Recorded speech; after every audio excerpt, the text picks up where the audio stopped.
It is 2004, Fallujah, Iraq. An Army general and a Marine colonel are standing in the same operations room, looking at the same map, fighting the same enemy, and they cannot stop arguing with each other. The argument is about who controls which sector of the city. It escalates until a senior officer has to physically intervene. Neither man backs down. Both men are correct that their service should be leading. Both men are absolutely certain the other service is doing it wrong. Outside the building, the battle is still going on. This is not an isolated incident.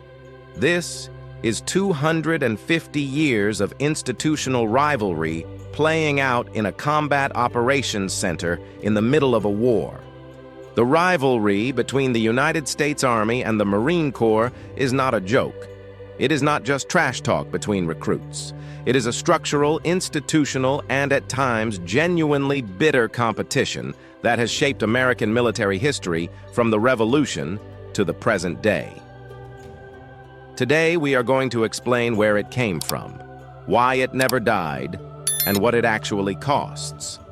The Continental Army was established in June of 1775. The Continental Marines followed 5 months later, founded on November 10th in a tavern in Philadelphia called Tun Tavern. From literally the first month of American military history, the question was the same one it has always been. What exactly are the Marines for, if the Army already exists? The original answer was straightforward. Marines served aboard naval vessels, providing security, enforcing discipline among sailors, and conducting small amphibious raids on enemy coastlines. The Army fought the land campaigns. The roles were distinct enough that the tension was manageable. Then the wars ended, and the roles became less distinct, and the tension became considerably less manageable. After the War of 1812, President Andrew Jackson and a faction of military reformers proposed abolishing the Marine Corps entirely. Their argument was logical on paper. The Marines duplicated Army capabilities. They cost money the young republic needed for other things. The Army could absorb their functions without any loss of military effectiveness. The Marines survived through a combination of political maneuvering, congressional allies, and a fierce public argument about the unique value of a dedicated amphibious force. But the Near-Abolition of 1829 left a mark that has never fully faded.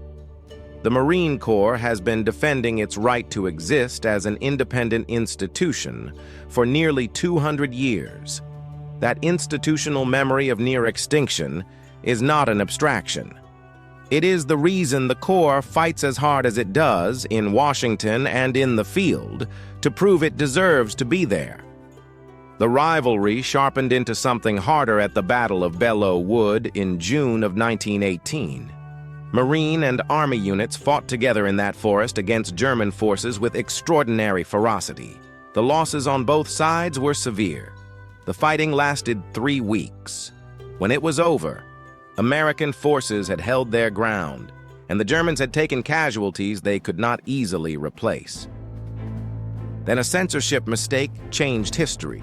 Army regulations at the time prohibited newspapers from identifying specific units in combat dispatches. The rule applied to Army units. Someone failed to apply it to the Marine Brigade at Belleau Wood. Newspaper editors across the United States received dispatches that named the Marines specifically and credited them with the victory.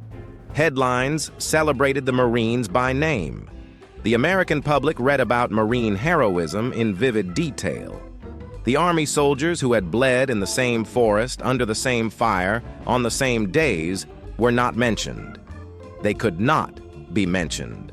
The regulations that were supposed to apply equally had not been applied equally, and the result was a public narrative that assigned a victory to one branch of the American military while rendering the other invisible. General John Pershing was not pleased. The internal memoranda from American Expeditionary Forces headquarters in the weeks following Belleau Wood document a level of institutional fury that the polished language of official correspondence barely conceals. The resentment that battle generated between the two services lasted for decades, and elements of it persist in the historical memory of both branches to this day. In the Second World War, the rivalry moved to the Pacific and acquired a new dimension: the personality of Douglas MacArthur. MacArthur commanded Army forces in the Pacific Theater and viewed the Marine Corps with a combination of professional contempt and political anxiety. The Marines were generating the kind of press coverage and public admiration that MacArthur considered his personal domain. Iwo Jima, Guadalcanal, Tarawa. These were Marine battles, Marine victories, Marine legends being built in real time, while MacArthur's Army campaigns in New Guinea and the Philippines received what he considered insufficient recognition. MacArthur worked consistently within joint planning processes to limit Marine operational independence and to ensure Army forces received prominent roles in major operations. Marine generals returned the sentiment with equal thoroughness. While Japanese forces defended every island with their lives, American generals conducted a parallel campaign over credit, command authority, and whose service would be remembered as having won the Pacific War. The Marines won that particular campaign.